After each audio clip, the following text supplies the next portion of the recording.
like, share, and subscribe to help the channel grow. Thank you. The city and its shadows. Aerial shots of London waking up. The Thames, Shard, Westminster, red buses crawling through traffic. Then, close-ups of estate blocks, balconies, washing lines, and council signage. Title fades in, the price of a roof. Every day, millions of Londoners wake to the same view, a city of opportunity, wealth, and wonder. But beneath its glittering skyline lies one of Britain's starkest divides, housing. For some, London means penthouses, private terraces, and investment portfolios. For others, it means queues, overcrowding, and rent they can barely afford. Yet hidden among the city's concrete towers and Victorian terraces is a world of affordability, one that still offers homes at a fraction of the cost, council housing, and in a city where the average rent now exceeds £2,000 a month, these homes have become more valuable than ever. Average monthly private rent, London, 2025. £2,118. Average council rent, £510. Tonight, we explore why renting a council home in London remains dramatically cheaper than private renting, and what that means for the people who depend on it. The divide. Luxury apartment in Battersea versus 1960s council flat in Lambeth. Overlaid price, animation showing average rents by borough.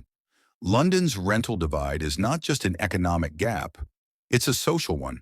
In Kensington and Chelsea, a two-bedroom flat can cost over £3,500 a month in the private sector, yet a family in a council-owned property nearby might pay just £700. That's a difference of nearly £34,000 a year, enough to fund a university degree or a family's annual living expenses. Housing economist, LSE, council rent is based on social rent models, historically pegged to local incomes and property values, not market demand. Private rents, meanwhile, follow market forces. In a city like London, with high demand and limited space, that market is brutal. Graphs showing rent increases since 2000. Vox pops with Londoners about rent stress. Private renter, half my salary goes to rent. I share with two strangers. I'd love a council flat, but the waiting list is a joke. You apply, and you just wait. Years. This is the gap that defines modern London, a tale of two tenures, living side by side but worlds apart. A roof for the people, black and white footage, post-war London rubble, cranes rising, families moving into new estates. Every family deserves a decent home. After the Second World War, Britain faced a crisis. Millions displaced, homes destroyed, communities shattered. Council housing emerged as the answer. Publicly built, publicly owned, affordable for all. It wasn't charity, it was civic pride. Historian, University of Westminster. In the 1950s and 60s, local authorities built homes on a massive scale. It was about fairness, that everyone, regardless of income, should have decent housing, modernist estates like the Barbican, Aylesbury, and Trellick Tower. Families decorating their new flats. Elderly resident, we moved here in 1961. 2 bedrooms, central heating. We couldn't believe it. The rent was affordable. We felt safe. It was a home for life. Council housing symbolized stability and equality, until politics began to reshape the very foundations beneath it. The right to buy revolution, 1980s archive clips. Margaret Thatcher, campaign slogans, a property-owning democracy, footage of tenants signing purchase forms. In 1980, the right to buy scheme offered council tenants the chance to buy their homes at discounted rates. For many, it was a dream come true, but for the public housing system, it marked the beginning of decline. Former council planner, it was politically popular. Who wouldn't want to own their home? But the problem was the proceeds weren't used to build new ones. Stock vanished and demand stayed high. The same homes now on private letting websites for triple the price. Today, more than 40% of homes sold under right to buy are rented out privately, often back to councils themselves at market rates. Housing campaigner, we sold off affordable housing and ended up renting it back at a profit to private landlords. It's one of the biggest policy contradictions in modern history. The private market trap renters viewing flats, scrolling through listings, visiting overcrowded HMOs, contrasting footage of landlords showing properties.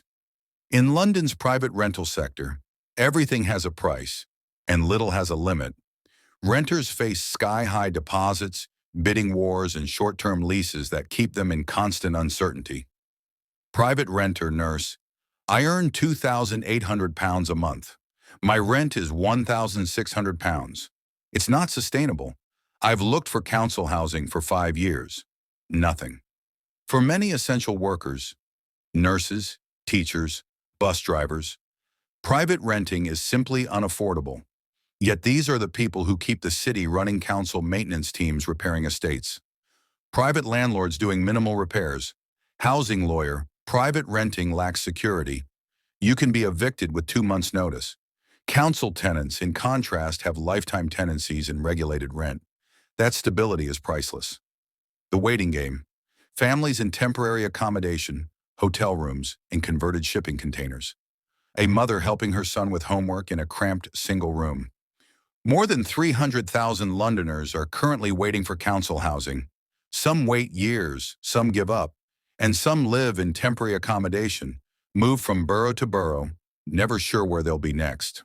Council housing officer: we get hundreds of applications weekly. The demand far exceeds supply. Every empty unit is filled instantly. The truth is, we simply don't have enough home shots or long council waiting lists. Statistics: 1 in 24 Londoners lives in temporary housing.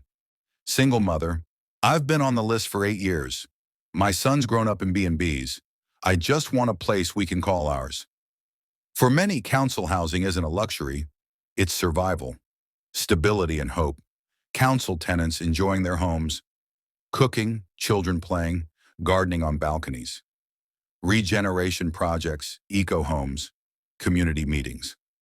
For those who make it through the system, council housing provides something priceless: stability.